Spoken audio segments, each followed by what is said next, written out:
Good morning, church. I want you to think about a time in your life when someone who was trusted became uncomfortable to be around. I want you to think about a time when someone who was a safe presence for you became unsafe. A time when you sensed people whispering, talking about you, misjudging your intentions, your behaviors. I want you to think about a time you were thrust into conflict. Are you there? You think about a time. I'm not trying to cause any trauma or re-traumatize you, but conflict is something we all experience. Raise your hand if you tend to want to avoid conflict in your life. Yes, most of us. Okay, put your hands back up if you got really good, healthy, balanced messages about conflict in your family of origin.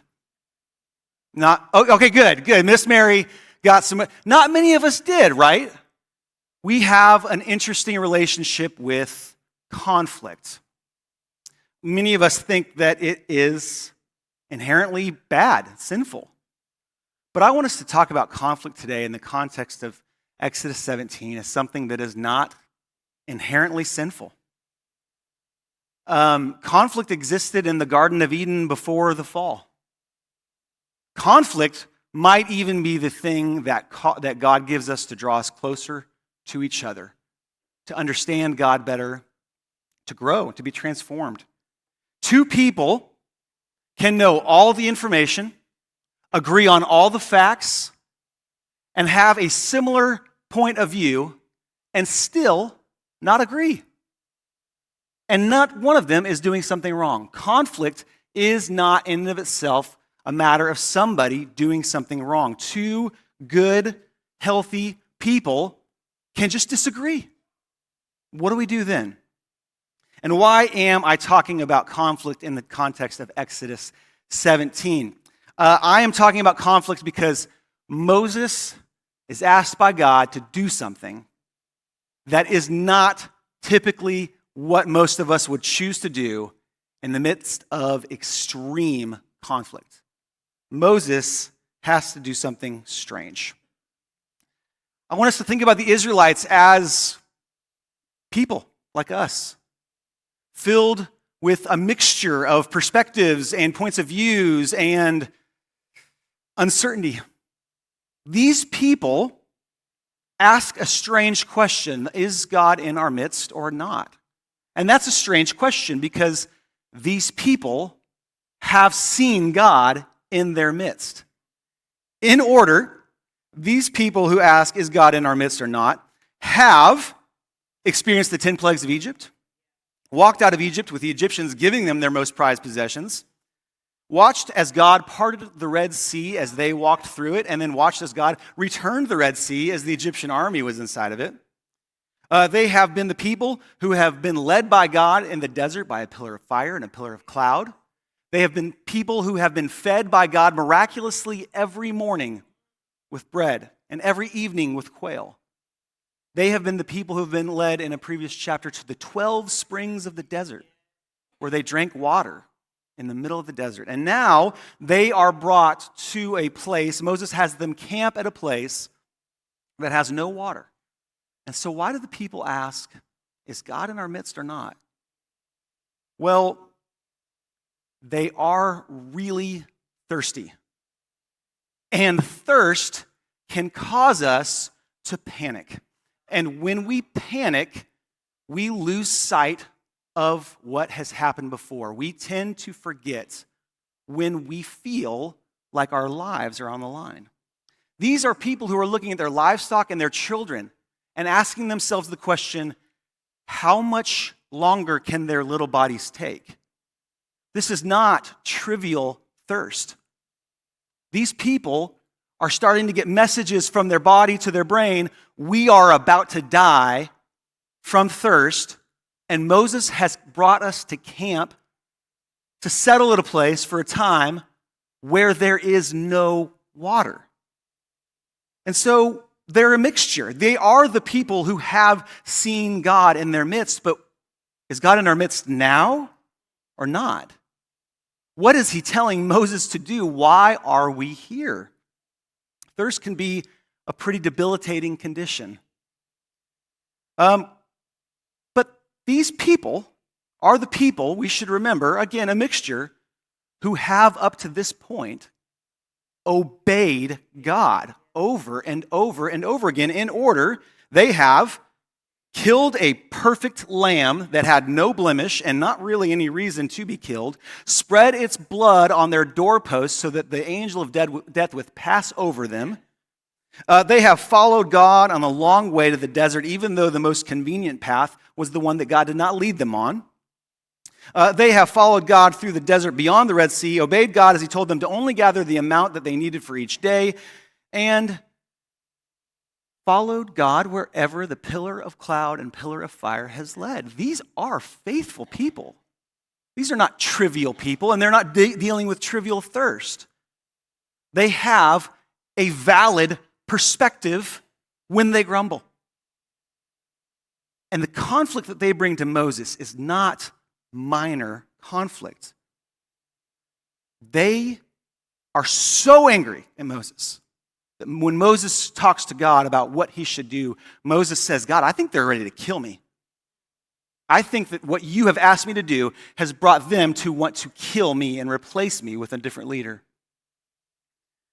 These are the people who are living in the space between what God has promised and God's fulfillment. They are people living in tension. They are faithful people. They are obedient people. They are people who have seen God in their midst, and they are people who are dying of thirst and wondering, why hasn't God done what God said he would do? Why are we not in the land flowing with milk and honey? Why are we not in the promised land, the land overflowing with life, while here we die? Is God in our midst or not? I don't think we can blame them for asking that question. It's a valid question. And like a lot of conflict, where there is not necessarily somebody in the wrong, they have brought their valid perspective to Moses, and Moses goes, God, what do you want me to do? And I think what Moses is asking is, okay, is this like one of those instances where we're doing the plague thing? God, are you going to do the miraculous water thing? Or what? God, they're about to kill me. What are you going to do? What would you have me do? And this is when God asks Moses to do the thing that none of us would probably choose to do or want to do in the midst of conflict that might turn violent. God says, I want you to go before the people. And to all the word nerds among us, welcome to this part of the sermon. This is where I'm going to tell you about a word. And some of us don't like talking about words in the middle of sermons, but this word is important. The word in Hebrew, the preposition in Hebrew for before or in front of, is the same word that describes the human face. And so when God says, I want you to go before the Israelites, sometimes we might translate that and think that like there's a long line and they want Moses to go in the front of that line. That's not what it is. God says, I know that people want to kill you. You're right, they do. Let me confirm your worst fears. They really do want to kill you. I want you to walk in front of their faces. I want you to vulnerably take the staff, which is not a weapon, but the sign of God's miraculous presence among them for so many times before. And I want you to walk in front of those people. And it makes me feel like maybe those times in middle school when there was a group of bullies and they're going to beat up this kid. Go walk in front of them. Don't run to the bus stop and try to get on the bus as quickly as possible. Go walk in front of those people who are so angry at you, not to fight them, but to lead them to what I am doing. And so Moses does it. He walks in front of their faces, defenseless, vulnerable. He draws near to the people who would kill him. He bridges the gap. And I think that we have something here to learn about the way that we deal with conflict and the way that it's even a missional thing. Because one of the most commonly held beliefs, I think, in our culture is that when there is threat to us, when there is conflict, maybe even violent conflict, that we need to distance ourselves. It's a reasonable thing to keep the peace. I'm going to physically distance myself. And when we think about our families, when we think about maybe even like non-violent conflict, we often think, I'm just going to give that person some space. We think that some physical distance will heal emotional distance. Physical distance will, over time, make the emotional conflict die down and resolve. Church, that's a lie. It never works. Giving somebody space just freezes the conflict right there where it is. And we just live there, thinking that something's going to get better. It never does until somebody goes and draws near. Until somebody in that conflict vulnerably approaches the other person and walks in front of their face, because physical distance never heals emotional distance. And I want us to know this. I want us to internalize this. I think it's a really healthy conflict for your workplace or your families or your friends. But I want us to think about this from the perspective of a missional church.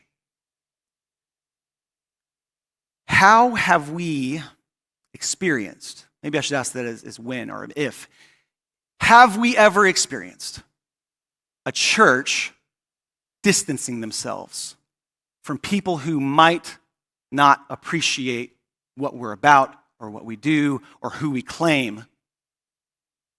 Have we seen churches ever draw near to the people who would strongly disagree with them?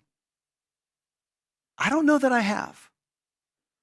I think we don't necessarily return hostility with hostility all the time, but we, I believe, think over time, if we just kind of distance ourselves from the hostility, this conflict will resolve itself. People will see what the truth is.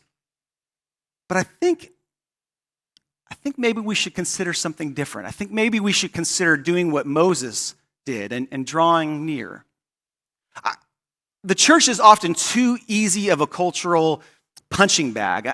I resent that. I don't think it's fair. I don't think it's truthful. Anytime something major happens or something awful or complex or just painful, somebody on some social media platform will say, if you go to church tomorrow and your pastor isn't talking about blank, then you need to find another church. As if pastors had all the time in the world to know every detail of every socio-political global conflict, and they could change their sermon based on something that happened on Saturday night for Sunday morning. We're not all that smart. It's just the truth, okay? Nor do we have an opinion on everything. Nor do we know everything. The church is not the arbiter of all conflict across the globe for all times. But the church can draw near. We can refuse to physically distance ourselves from those who would be most hostile towards us. My natural tendency, my defensiveness, is to diminish the perspective and concerns of people who are hostile towards me. They don't know what they're talking about. They don't really understand me. I'm in the right, they're in the wrong. What is not typical for me personally is to draw near, to be curious, to remain non-judgmental, and to just walk before people with that staff, that memory, that living memory of all the things that God has done before, just carrying it with me before them. That's what I don't typically do. But I want us to imagine what a church might be like that did approach conflict the way God instructs Moses to approach this conflict. There's one more detail, small detail, that I think changes this entire story. As Moses is approaching the rock that God tells him to, as he's walking past the people who's got stones in their hands and their veins pumping and they're gritting their teeth at him, he sees God on the rock. But they don't. He walks before them in vulnerability. He draws near to them, walks past them with the living memory of God's action, and he sees God, but they don't. The Lord is in the people's midst. They just can't see it. The thirst for God's fulfilled promise that has not yet been fulfilled is making them angry. Their thirst for it is what's really bothering them. And God is not visible to them, but Moses can see God. Because God is always relational. That's the key to conflict. God is always first visible in the life of someone else who does see God. The people needed to see Moses seeing God. And since Moses saw God and he used that staff to draw water from the rock where God was standing on, water came from a rock. And the thirst of the people was quenched because the people saw Moses seeing God. People are not thirsty for our answers. They live in between God's promises and God's fulfillment. People are thirsty for people like you to see God. Because in a world that is so full of conflict and polarities, much of it directed at the church, much of it earned, the people that you know that are hostile towards God and God's people and God's church don't need your better arguments. They don't need your piety. They don't need your judgment. They need you. They need to see you seeing God. I want to be more like Moses. I want Northside to take the chance of being like Moses that God tells Moses to do. Draw near to those who might be most hostile towards us. What if we reframed the hostility of people towards the church? What if they're not just angry, judgmental, maybe overly political, maybe overly self-righteous? I don't know. Maybe they're just living in the space in between what God said God would do and what's reality right now. Because that's painful sometimes. You and I know that. As people who do our best to see God, we know that it is sometimes hard to just be alive. To just keep walking in the promises of God because we believe that one day they'll be fulfilled. What if we had compassion for people who it was too painful and they're mad about it, so they're hostile towards the church? The Israelites in our story today aren't flimsy people. They have followed God to this desert, to this point. And now they're angry enough to kill Moses. Well, what if they're just so thirsty for God's promises that they're making a bad decision? Do you know anyone who's angry? Do you know anyone whose life is so complicated that they're just mad all the time and your instinct tells you, give them some space. I'm just going to give them a little space. What if we did something different on a small scale as possible? What if we drew near to the people we know that are angry? What if, just by us seeing God and them seeing us see God, their thirst was quenched just a little? I want to make this really applicable. I don't always do this. I believe in the creativity of the pews, and so I often want to just give you some principles, and you be creative enough to apply that in your life. But I wanted to give us 4 pretty non-specific specifics, okay? Here we go. I want us to consider ourselves to being a see-through church. A church that people see through and see God. So I want us to be a see-through church. What does that mean? Number 1, a see-through church is visible. That's ironic on purpose. That's called rhetoric, okay? It's opposite, so you'll remember it. A see-through church is visible. We're available, just like Moses walking before the face of the people. This is one of the hardest ones for me. On Friday night, we were at our daughter's fourth grade Halloween school thing, trunk or treat thing, and Kristen and I were just looking at each other like, we know the Ebrams. How does everybody else know everybody else? Where do these people talk to each other? But we want to be there and fail at it because we're trying, but we don't know anybody yet. Because we want to just be visible. We want to know the people in our communities, and we're bad at it. We haven't figured it out yet, but we're going to keep trying because the best thing about me is that I try my hardest to see God. And I believe that people in my community can see me seeing God. If I'm visible, that's enough. A see-through church is visible. Number 2, a see-through church draws near in vulnerability. We do not meet hostility with hostility. Meeting fire with fire creates a bigger fire.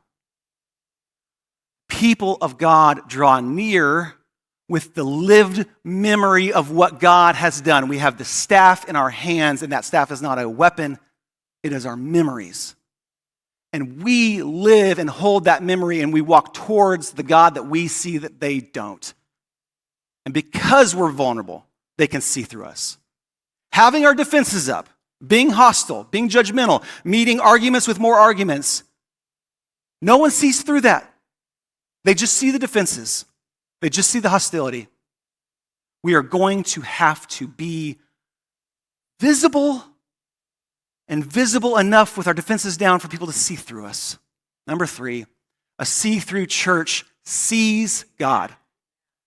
The best thing about us will always be the staff in our hand. The best thing about us will be the lived memories that we have of what God has done for us.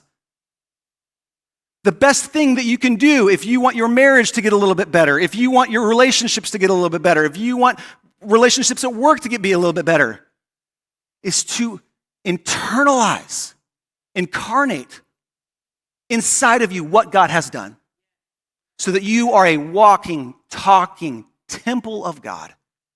And the people can see you seeing God and therefore believe that God might be amongst them, even though they can't see it yet. Last one, a see-through church quenches the thirst of the people with our memories, with our faith. In works and deeds, by actually giving people water who are thirsty? Absolutely, yes, that too.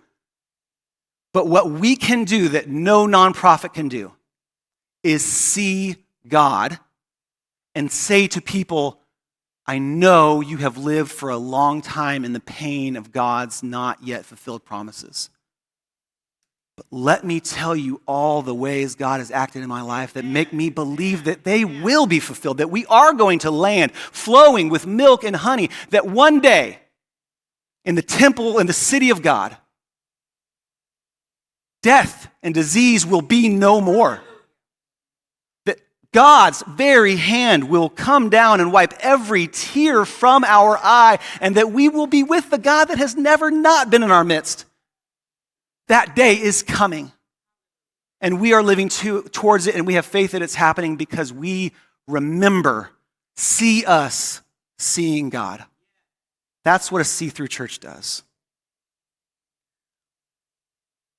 God says, walk in front of their faces. Those people who are most hostile towards you, walk in front of their faces. Through your life, I will quench the thirst of all my people.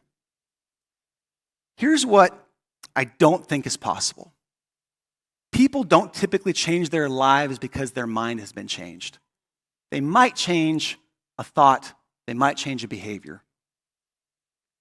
But I think if a church were to draw near to people who are thirsty for God's promises, I think the people in our city, the people in our communities, the people in our homes might see us seeing God and say, what's different about your life?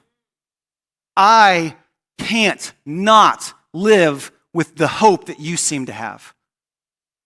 I think it's the most compelling thing about you, the most attractive thing about you, is that you have seen God in your life and that other people will see you seeing God. They will want to have your faith.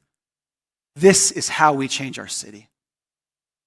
By remembering God who has always been in our midst. Church, as the worship team comes forward, receive this. May the peace of our Lord Jesus Christ go with you wherever he may send you. May he guide you through the wilderness. May he protect you in the storm. May he bring you home rejoicing with all the wonders he has shown you. May he bring you home rejoicing once again into these doors.